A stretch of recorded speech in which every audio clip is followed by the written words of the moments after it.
Khi sắt thép va chạm sắt thép, khi tấn công đối đầu tấn công, khi sự cứng rắn chạm trán sự cứng rắn. Kỳ này, Beam & Military sẽ phân tích chuyên sâu cho các bạn về trận đầu xe tăng quy mô lớn nhất trong lịch sử nhân loại, chiến dịch Kursk.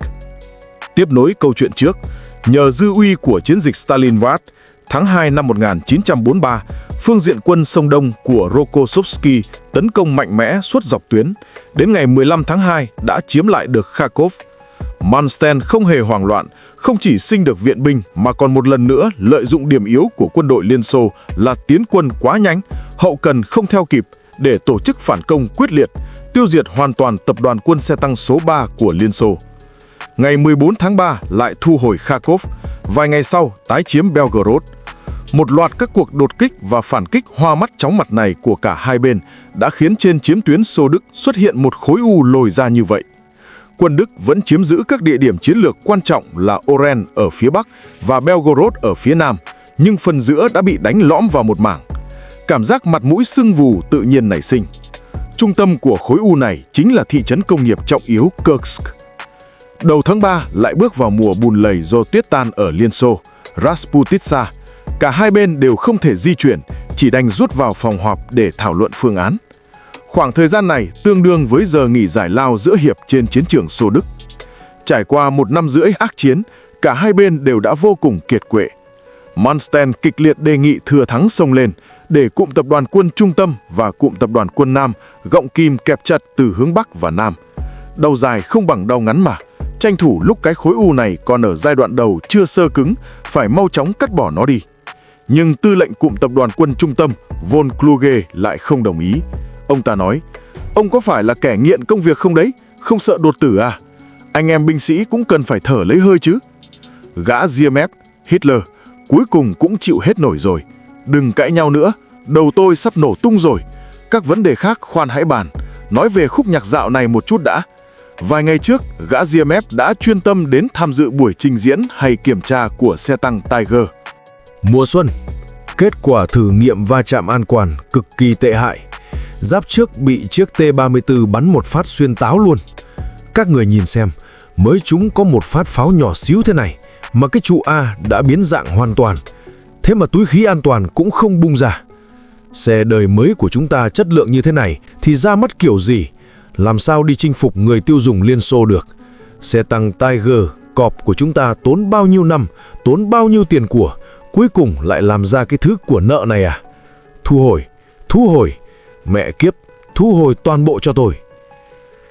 Nói về loại xe tăng mới này một chút, quân Đức và quân Liên Xô đi theo hai con đường phát triển khác nhau, giống hệt như trong các tựa game chiến thuật thời gian thực. Liên Xô chọn lối chơi spam lính, bạo bình, quân Đức chọn lối chơi đua công nghệ, áp thạch. Liên Xô có lợi thế bẩm sinh, họ giống như tộc Orc, vừa vào trận là đã có thể sản xuất ra lính bộ binh da dày thịt béo.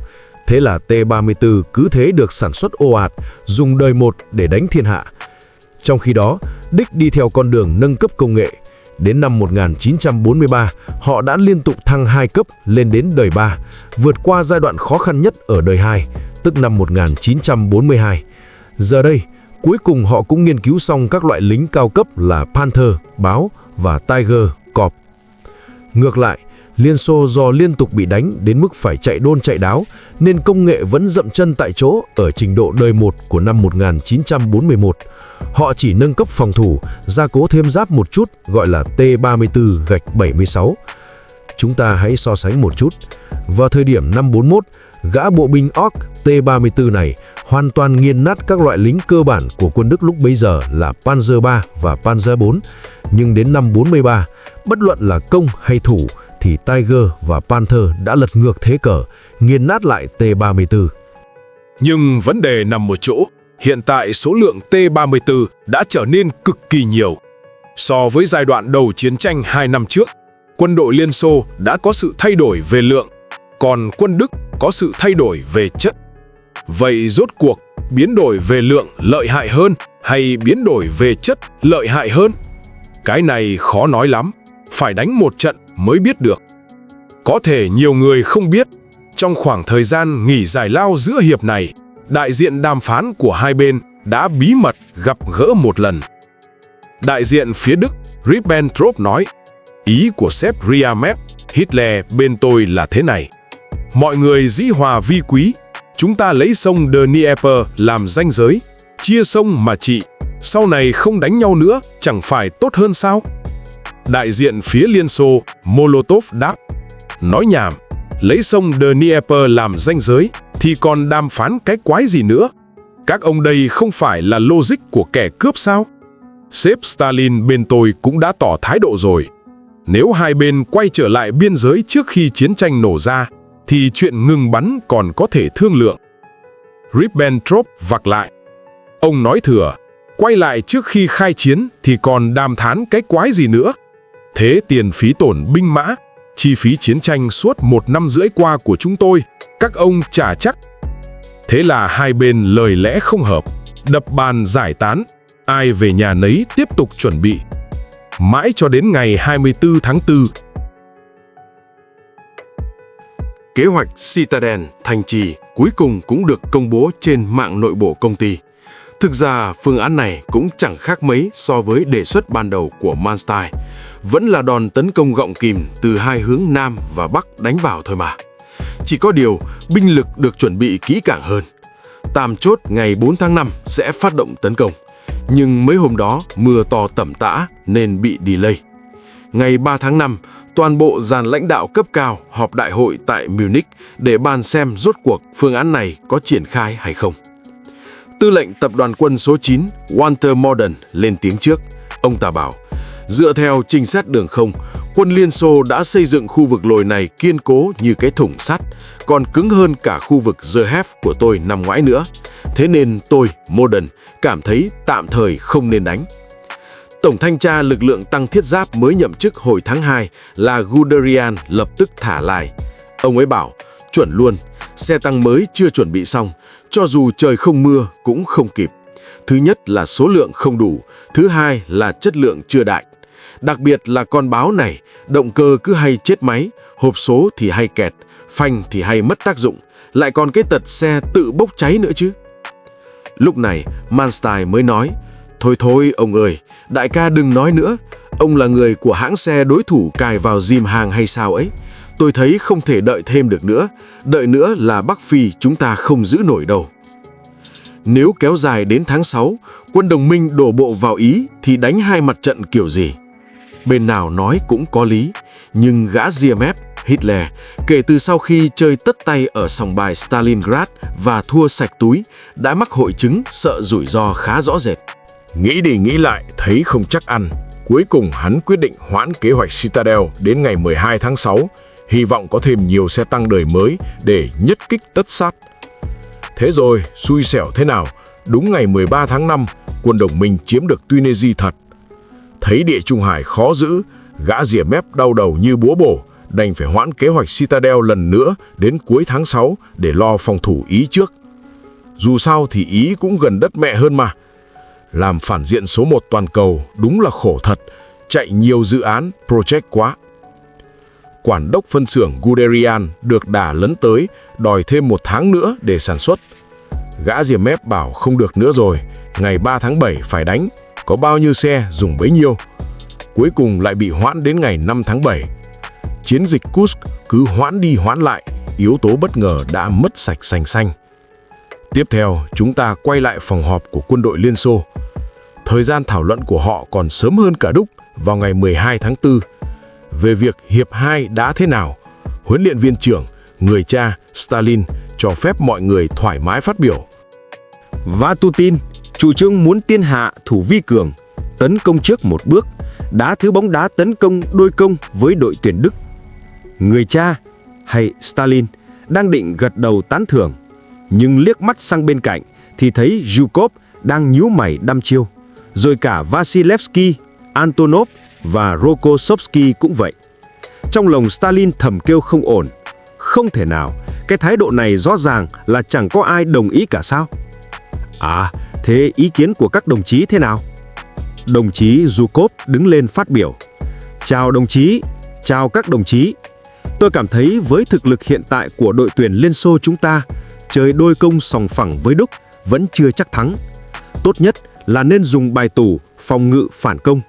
Chúng ta cứ tu sửa, củng cố trận địa cho kỹ, chặn đứng đợt tấn công mùa xuân của quân Đức trước đã, rồi hãy đánh phản công, giống hệt như chiến dịch Stalingrad của chúng ta vậy. Cuối cùng, Stalin đã chốt phương án này, tiên phòng thủ, hậu phản kích. Và quả thực, ông đã cho bố trí trọng điểm tại khu vực Kursk.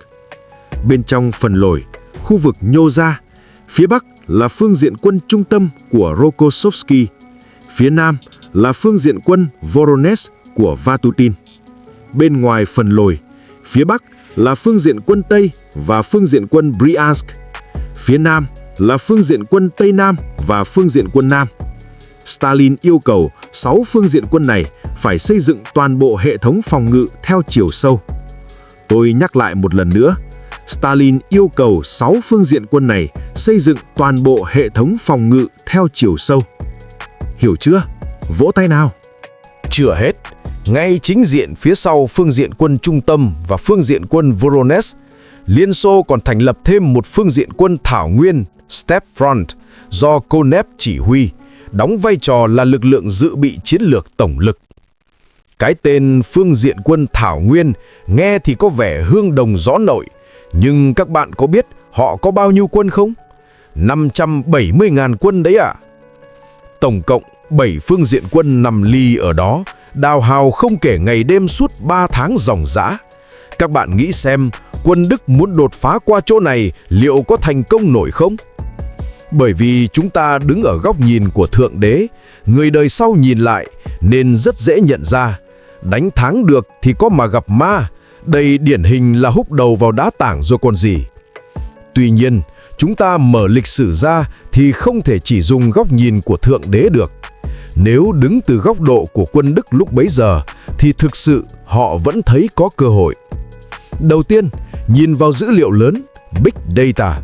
Năm 1941 và 1942, quân Đức đều tấn công như trẻ tre vào mùa hè, xuyên thủng mọi phòng tuyến của Liên Xô, và chỉ đến mùa đông mới trở thành nỏ mạnh hết đà rồi bị đẩy ngược lại. Vậy nên, mùa hè có thể coi là sân nhà của người Đức chăng? Thành tích sân nhà mùa hè tính đến nay vẫn là 2-0 nghiêng về Đức, thắng năm 41-42. Chẳng có dấu hiệu nào bảo rằng sang năm 1943 tự dưng lại phế cả, đúng không? Thứ hai là bộ ba vũ khí hủy diệt hoàn toàn mới, Tiger, cọp, Panther, báo và pháo tự hành Ferdinand. Về sau thì ai cũng biết ba anh em này lỗi tùm lum, nhưng lúc đó cứ thử nghĩ xem, nhỡ đâu đám công nghệ đen này mình đồng ra sắt, quét sạch ngàn quân, húc thẳng một mạch đến điện Kremlin thì sao? Không thử sao biết, thế nên phát động một cuộc tấn công vẫn là cơ hội lớn. Tất nhiên, gã Ziemev và các tướng lĩnh đều hiểu rõ, tuy có cơ hội nhưng đây cũng là cơ hội cuối cùng rồi. Được ăn cả, ngã về không. Nguyên văn, không thành công thì thành chó. Nhiều người cho rằng gã Ziemev mù quáng tự tin trong kế hoạch Citadel thành trì. Điều này không đúng sự thật. Có lần Guderian rỉ tai hắn: "Sếp ơi, cái thành phố Kursk này danh tiếng cũng bình thường. Mình tốn công đánh làm gì? Có chiếm được thì sao? Đăng báo là chúng ta đã chiếm được một nơi gọi là Kursk thì đám quân chúng ăn dưa hóng hớt, chắc nghệt mặt ra chả hiểu gì sất." Gã Ziemev còn giúp lòng nói một câu: "Chuẩn luôn, cứ nghĩ đến cái chiến dịch Citadel này là tôi lại thấy buồn nôn. Ý là tôi đâu có ngu, mấy cái đạo lý ông nói tôi thừa biết, nhưng tôi có nỗi khổ tâm riêng mà." Thực tế trận này, Hitler buộc phải đánh. Đầu tiên nhìn vào ván cờ đối ngoại. Giờ Mỹ, Xô, Anh liên thủ. Ví dụ theo game chiến thuật RTS nhé. Phe đồng minh có 8 mỏ tài nguyên, Đức chỉ có 2 mỏ. Càng kéo dài thì càng bị đối phương đẻ lính đẻ chết. Không đợi được đâu, phải tranh thủ trước khi Liên Xô phun đồ, phát triển hoàn thiện, liều một phen sống mái. Thứ hai, nhìn vào ván cờ đối nội. Đến năm 1943, gã Ziemev đã vô tình xây dựng nên một tổ chức đa cấp khổng lồ. Định kim tự tháp dĩ nhiên là Đức. Tuyến dưới, F1 là các đối tác cấp cao như Ý, Phần Lan, Tây Ban Nha. Tuyến dưới của đối tác cấp cao là đối tác thường, mấy nước như Hungary, Romania, Bulgaria. Địa vị của mấy nước thường này khá thấp, thực chất là bị Đức bóc lột. Lấy Romania làm ví dụ, mấy năm chiến tranh, hầu như toàn bộ dầu mỏ đều phải cống nạp cho Đức. Nhưng làm gì được trả tiền tươi, chỉ đổi lại được mấy cái giấy nợ, cổ phiếu ảo thôi. Tương lai phải lên sàn IPO thành công thì mới chốt lời được chứ. Thế làm sao để lên sàn thành công? Thì bắt buộc phải theo chân nước Đức tiếp tục phát triển ngành nghề kinh doanh mới, đi huy động thêm nhiều vốn liếng, chinh phục thêm nhiều dân tộc khác. Ví dụ như bắt người Nam Tư, Ba Lan, Ukraine, Nga, Georgia đi đào mỏ, làm ruộng, làm khổ sai để nuôi sống cái tập đoàn quốc tế trục này. Nhưng mà sau cú ngã ngựa ở Stalingrad, cả đối tác cao cấp lẫn mấy nước thành viên thường đều mất sạch niềm tin. Suốt ngày nhao nhao đòi chia hành lý về quê. Nguyên văn về Cao Lạo Trang, điển tích Tây Du Ký. Đội ngũ bây giờ rệu rã lắm rồi. Cho nên bây giờ nước Đức bắt buộc phải đích thân xuất mã, chứng minh cho các anh em thấy rằng đế chế thứ ba của chúng ta vẫn có khả năng mở rộng thị trường mới. Mọi người đừng có hoảng, đừng có chen lấn, đừng có xếp hàng đòi rút lại tiền cọc. Vì thế, cái mô hình kinh doanh này của hắn sinh ra đã là đi trên dây rồi. Nó được xây dựng dựa trên nền tảng là phải liên tục phát động chiến tranh xâm lược. Một khi đánh đấm không thuận lợi, cả cái sàn tiền ảo này sẽ sập tiệm ngay. Tổng hợp hai điểm trên đối với gã GMF là Hitler mà nói, đánh thì còn một tia hy vọng sống, không đánh thì chắc chắn sụp đổ. Chiến tranh chính là một thứ tà ác như vậy đấy. Nó sẽ không ngừng lôi tuột bạn xuống vực thẳm vô tận, khiến bạn thân bất do kỷ, từ một tên hư hỏng vặt còn có thể quay đầu là bờ, biến thành một đại ma đầu tội ác tày trời. Bây giờ, tôi xin giới thiệu về binh lực của quân Đức. Tại cánh Bắc, von Kluge chỉ có thể tung vào tập đoàn quân số 9 của Model. Tổng cộng 330.000 quân, 1.000 xe tăng và pháo tự hành. Tại cánh Nam, Manstein có thể sử dụng toàn bộ cụm tập đoàn quân Nam gồm 350.000 quân, 1.500 xe tăng và pháo tự hành. Rõ ràng, cánh Nam sẽ là mũi tấn công trọng điểm của quân Đức. Tôi xin giới thiệu chi tiết hơn một chút. Dưới trướng Manstein, đơn vị thiện chiến nhất là tập đoàn quân xe tăng số 4 của Horth. Và đơn vị mạnh nhất trong tay Horth chính là quân đoàn xe tăng SS số 2 do Hauser chỉ huy. Quân đoàn này được cấu thành từ 3 sư đoàn thiết giáp lựu đạn Panzer Grenadier sừng sỏ nhất. Sư đoàn MOSSHA Leibstandard SS Adolf Hitler, cận vệ của Hitler. Sư đoàn Das Reich, đế chế. Sư đoàn Totenkopf, đầu lâu. Giải thích với mọi người một chút về cái tên thiết giáp lựu đạn Panzer Grenadier này là gì. Vốn dĩ, đây là lực lượng bộ binh tinh nhuệ có mức độ cơ giới hóa cao. Nhiệm vụ chính là tiêu diệt xe tăng địch. Tiêu chuẩn chuẩn mực nhất là phải ngồi trên xe thiết giáp bán xích half-track để hành quân. Tuy nhiên, ở mặt trận phía đông, xe tăng Liên Xô thực sự quá nhiều. Cuối năm 1942, gã GMF đã ra chỉ thị đặc biệt cho phép nhiều đơn vị bộ binh được thăng chức nhưng không tăng lương, đổi tên gọi sang thành Panzer Grenadier, thiết giáp lựu đạn cho oai, chứ thực ra trang bị các mặt đều không theo kịp. Đặc biệt là cái xe thiết giáp bán xích half-track, nhiều lúc thiếu xe nên lính tráng phải cuốc bộ, mà ở tuyến đầu thì tỷ lệ tử trận cao chót vót. Thế nên cái chỉ số điểm vinh dự Moral Honor này bắt buộc phải kéo cho kịch chân Max Ping, nếu không thì chẳng ai dám xông lên cả. Thế là chàng trai trẻ Hitler đích thân thiết lập ra cái gọi là huân chương diệt xe tăng. Cơ chế y hệt như bầu chọn bestseller, nhân viên kinh doanh xuất sắc của công ty vậy. Cứ đến cuối tháng là thống kê, anh bắn được bao nhiêu chiếc, cậu bắn được bao nhiêu chiếc. Ái chà, chúc mừng chú nha, trong trận chiến ở cái chòi vịt thôn bên cạnh, chú mày đã lập chiến công xuất sắc dùng một mình hạ một tăng. Nay trao tặng một huân chương diệt xe tăng. Chú chính là niềm tự hào của Đảng và Nhà nước. Các sư đoàn thiết giáp lựu đạn Panzer Grenadier mới thành lập cực kỳ nhiều và đều do chính tay gã GMF đặt tên. Không còn là mấy con số tầm thường kiểu sư đoàn 9527 nữa, mà hễ mở miệng ra là toàn những cái tên kêu như chuông. Sư đoàn Đại Đức, Großdeutschland, sư đoàn Viking, sư đoàn cận vệ, LSSH, Leibstandarte, sư đoàn đế chế, Das Reich, sư đoàn đầu lâu, Totenkopf. Cái tên nào cũng là danh hiệu ngầu đét, độc nhất vô nhị, cứ gọi là hàng hiếm NFT luôn đấy chứ. Tất nhiên, mang tiếng là sư đoàn thiết giáp lựu đạn, Panzer Grenadier, nhưng họ không chỉ toàn lính bộ binh đâu, cấu hình trang bị cực kỳ toàn diện. Lấy ví dụ, sư đoàn đầu lâu, Totenkopf, họ có 2 trung đoàn bộ binh thiết giáp, 1 trung đoàn xe tăng, 1 trung đoàn pháo binh và thêm 4 tiểu đoàn binh chủng đặc biệt. Tổng cộng sở hữu 139 xe tăng, 34 pháo tấn công STUG, tiến có thể công, lui có thể thủ. Thêm vào đó, quân SS, Schutzstaffel đa phần đều là những lính tình nguyện, ý chí chiến đấu cực kỳ cao, cuồng tín. Cho nên cách quân đoàn xe tăng SS số 2 SS Panzer Corps này là lực lượng cực kỳ tinh nhuệ. Thời khắc tấn công cuối cùng cũng đến sau bao ngày chờ đợi mỏi mòn, 3 giờ sáng ngày 5 tháng 7 năm 1943. Nhưng đúng là vô ly đầu, trùng hợp đến khó tin. Ngay chập tối ngày hôm chắc, quân Liên Xô tóm được một tên lính công binh Đức. Hình như trước mỗi trận đại chiến, quân Đức đều bị lộ tin tình báo thì phải. Quân Đức có cái truyền thống này à? Kiểu như bắt buộc phải hiến tế một tấm bản đồ tác chiến cho ông trời trước khi đánh nhau ấy nhỉ? Lính Liên Xô mới hỏi: Ê, người anh em, nửa đêm nửa hôm vác máy đi dàm mìn thế này là sắp có biến lớn à?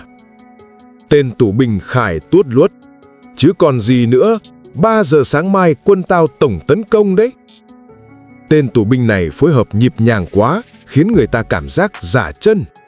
Thế là cái tin tình báo có vẻ giả này được chuyển đến phòng của Zhukov. Zhukov thầm nghĩ: mấy lần trước chúng ta đều không tin, kết quả lần nào cũng là tin thật. Lần này ông đây quyết định rồi, tin hắn một lần thì chết ai.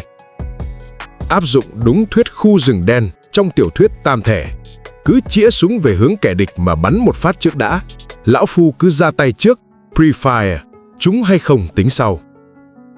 Thế là ngay giữa đêm khuya thanh vắng, quân Liên Xô dựng cổ toàn bộ lực lượng pháo binh dậy, bắt đầu nã pháo.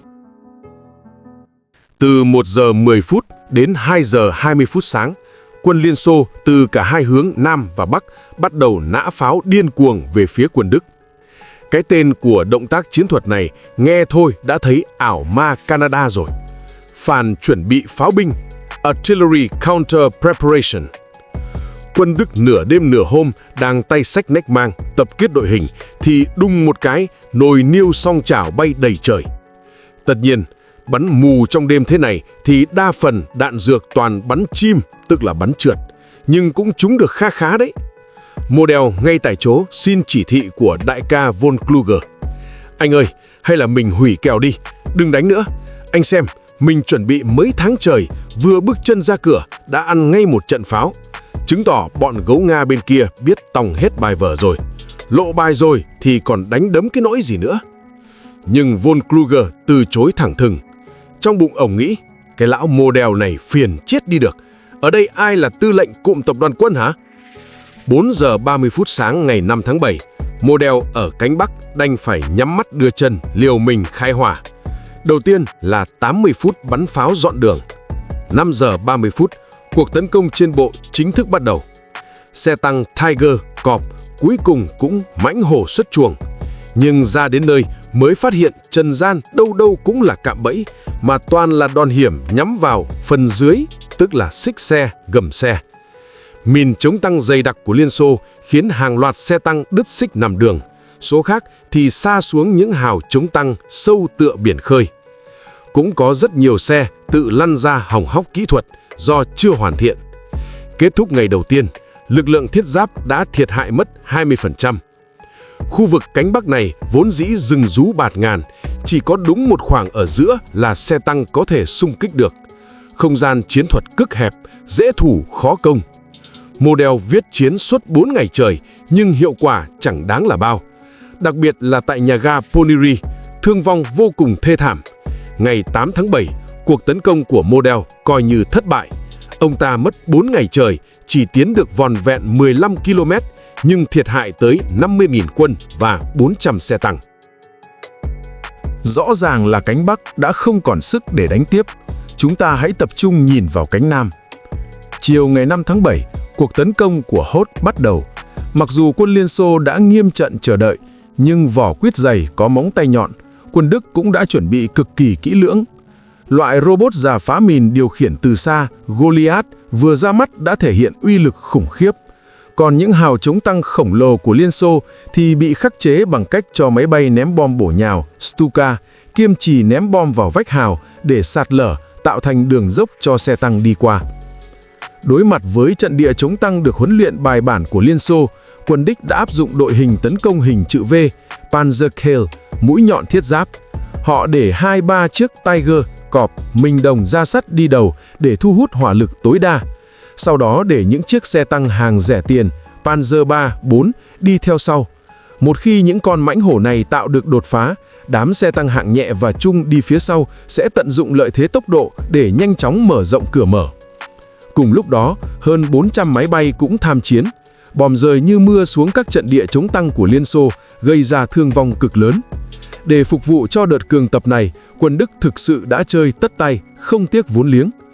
17 giờ sau, tuyến phòng thủ lớn đầu tiên của Liên Xô ở cánh Nam bị chọc thủng. Để ngăn chặn bước tiến của quân Đức, Vatutin buộc phải tung lực lượng dự bị của phương diện quân Thảo Nguyên sớm hơn dự kiến, đó là tập đoàn quân xe tăng số 1 của Katukov. Nhưng ngay trong lần giao tranh đầu tiên, Katukov đã chịu thiệt thòi lớn. Điểm yếu của T-34 lộ rõ mồn một. Pháo chính 88mm của Tiger và pháo 75mm của Panther đều có thể bắn xuyên giáp trước của T-34 từ khoảng cách 2 km. Trong khi đó, T-34 phải tiếp cận đến khoảng cách 400m mới có thể bắn xuyên được lớp giáp hông tương đối mỏng của Tiger. Katukov đề xuất không đôi công trực diện nữa mà cho xe tăng mai phục, hold down, đợi quân Đức đến thật gần mới lộ diện và bắn vào sườn xe Đức. Người cha, Stalin, không hài lòng lắm với cái tư thế hèn mọn sát đất này, nhưng cuối cùng cũng miễn cưỡng đồng ý. Quyết định lý trí này đã làm chậm bước tiến của quân Đức, nhưng tình hình phòng thủ của Liên Xô vẫn ngàn cân treo sợi tóc.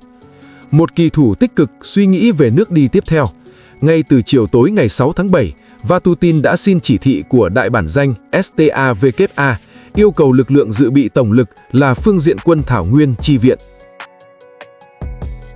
Người cha, Stalin, hào phóng phê chuẩn tấu chương.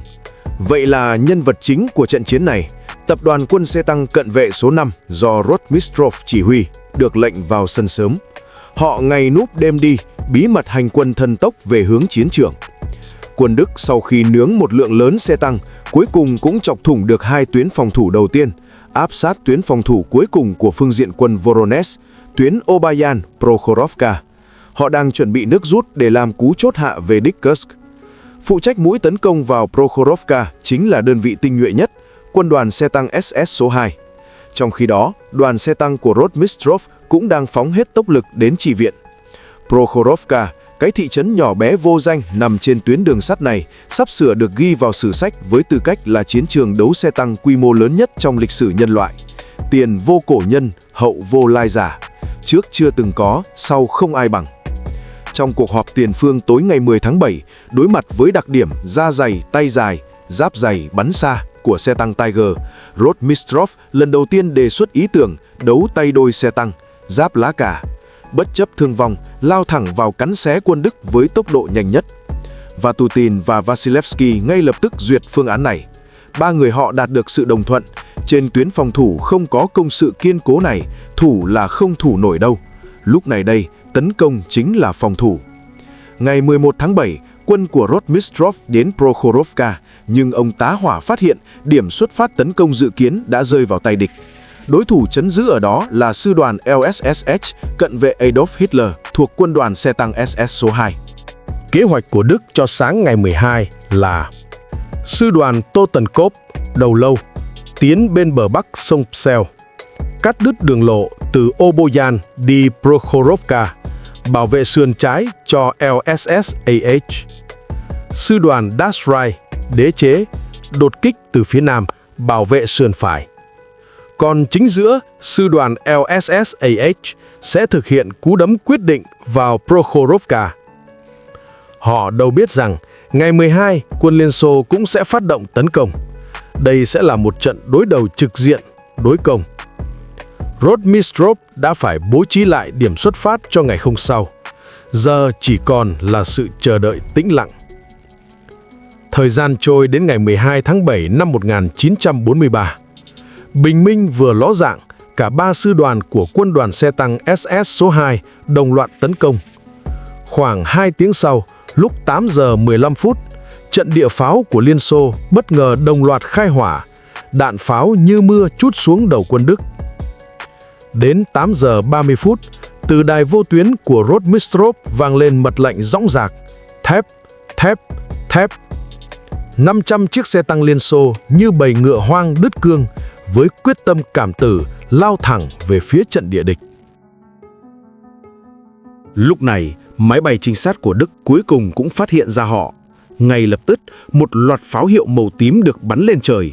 Tín hiệu này có nghĩa là cảnh báo xe tăng. Ngay sau đó, những lính Đức đầu tiên leo lên đến đỉnh đồi đã kinh hoàng phát hiện ra chi chít xe tăng Liên Xô đang phóng hết tốc lực về phía họ. Adrenaline của tất cả mọi người bắn lên tột đỉnh trong tích tắc. Lính tăng Đức chỉ còn một việc duy nhất để làm: bắn, khai hỏa. Liên tục có xe tăng Liên Xô bị trúng đạn. Những chùm lửa nổ tung ấy trông có giống những đóa hoa sơn chi nở rộ khắp núi đồi trong những giây phút cuối cùng của sinh mệnh hay không? Xe tăng Liên Xô tràn ra từ khoảng đất nằm giữa sông Pasel và đường sắt. Do bị địa hình đỉnh đồi che khuất, thực tế họ chỉ còn một dải đất bằng phẳng khá hẹp để di chuyển. Điều này cực kỳ bất lợi cho việc tấn công, nhưng đó là con đường duy nhất rồi. Mặc dù tổn thất nặng nề, nhưng dưới những đợt xung kích lớp này đến lớp khác, vẫn có một số lượng đáng kể xe tăng Liên Xô áp sát được quân Đức. Bởi vì khi đã tiếp cận đến khoảng cách 300-400 mét, thì đó lại là một thế giới hoàn toàn khác. Bất kể bạn là cọp hay báo, trúng một phát đạn ở cự ly này đều là một hit lên bảng đếm số. Không có loại giáp nào đỡ nổi đạn pháo ở cự ly gần như thế. Hai bên lao vào quấn lấy nhau mà đánh, dogfight. Xe tăng địch chắc chắn sẽ xuất hiện ở bên trái, bên phải và cả sau lưng bạn.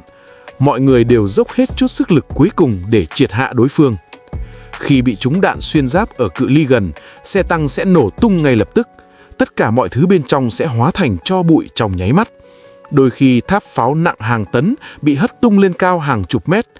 Thỉnh thoảng có những chiếc xe bị bắn hỏng nhưng không nổ buồng đạn. Lính tăng chui ra ngoài sẽ phát hiện xung quanh toàn là xe tăng địch. Bởi vì lúc này, đội hình hai bên đã đan cài vào nhau như răng lược. Xuất hiện ở một chiến trường như thế này, cơ hội sống sót của bạn gần như bằng không. Trong ngày hôm đó, tập đoàn quân xe tăng của Rotmistrov đã phải trả cái giá cực đắt. Gần 2/3 số xe tăng bị bắn hủy. Nhưng tham vọng chiếm Prokhorovka của quân SS cũng tan thành mây khói. Mặc dù sư đoàn Totenkov đầu lâu đã có bước tiến đáng kể ở bờ bắc sông Pasel, nhưng tất cả đều vô nghĩa. Ngày 13 tháng 7, von Kluge và Manstein bị triệu tập về hang sói Wolfslair. Gã GMF, Hitler, yêu cầu chấm dứt chiến dịch Citadel. Hắn đang gặp rắc rối lớn hơn nhiều. 3 ngày trước, quân đồng minh đã đổ bộ lên đảo Sicily. Hitler lúc này đã không còn lính để dùng, chỉ có thể rút bớt quân ở mặt trận phía đông, cụ thể là quân SS, để về bảo vệ nước Ý. Hơn nữa, cuộc phản công của Liên Xô ở cánh Bắc, khu vực Oren cũng đã bắt đầu. Manstein cố cãi: "Sếp ơi, không được đâu, đánh đến nước này rồi mà rút quân là công cốc hết đấy." Nhưng gã GMF không thèm đếm xỉa. 4 ngày sau, ngày 17 tháng 7, quân đoàn xe tăng SS số 2 nhận được lệnh chính thức từ Bộ Tư lệnh Lục quân, rút khỏi chiến đấu, di chuyển sang phương Tây. Manstein ôm hận trong lòng, sau này đặt tên cho cuốn hồi ký của mình là Những thắng lợi đã mất, Verlorener Siege. Quân Đức lúc này đã cháy nhà bốn phía. Ngày 12 tháng 7, cuộc phản công của Liên Xô ở cánh Bắc bắt đầu. Phương diện quân Tây và phương diện quân Bryansk nhận lệnh xuống núi hái đảo. Mật danh chiến dịch Kutuzov, mục tiêu nhắm thẳng vào Oren. Model bị thọc sườn, lưỡng đầu thộ địch, đành phải chuyển sang phòng ngự. gã Ziamev yêu cầu phải từ thù ở mỏm lồi Orion. Nhưng đến ngày 20 tháng 7, Model chính thức xin rút khỏi Orion. Hitler thấy đến cả thánh thủ Model còn không giữ nổi, cũng đành phải gật đầu. Ngày 5 tháng 8, tập đoàn quân xe tăng cận vệ số 3 của Rybanko giải phóng Orion. Ngày 18 tháng 8, Bryansk cũng được phương diện quân Bryansk giải phóng thắng lợi.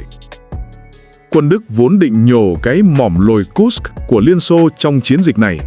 Kết quả cuối cùng lại mất luôn cái mỏm lồi Orion của chính mình. Ngày 3 tháng 8, cuộc đại phản công ở cánh Nam của Liên Xô cũng đến hẹn lại lên. Phương diện quân Voronezh và phương diện quân Thảo Nguyên hợp lực xuất kích. Mật danh chiến dịch Polkovodies Rumiantsev. Trong tình cảnh các đơn vị tinh nhuệ liên tục bị rút đi, Manstein chỉ có thể làm chậm đà tiến, chứ không thể ngăn cản nổi. Ngày 5 tháng 8, Liên Xô thu hồi Belgorod. Ngày 23 tháng 8, Liên Xô thu hồi Kharkov. Trong toàn bộ chiến dịch Kursk, tổn thất về xe tăng của Liên Xô gấp khoảng 5 lần quân Đức. Nhưng cuộc chiến tranh tiêu hao hiệu suất cao đối với Đức lại chẳng mang về cho Đức bất kỳ thu hoạch chiến lược nào. Quân Đức mất một lượng lớn lãnh thổ, và từ đây vĩnh viễn mất đi quyền chủ động trên mặt trận phía đông. Họ buộc phải rút bỏ toàn bộ khu vực tả ngạn Ukraine, tháo chạy về phía sông Dnieper. Những cuộc tranh đấu tàn khốc của đôi bên sẽ còn tiếp tục diễn ra ở đó. Cụ thể chiến sự thế nào? Hẹn gặp lại các bạn ở video sau.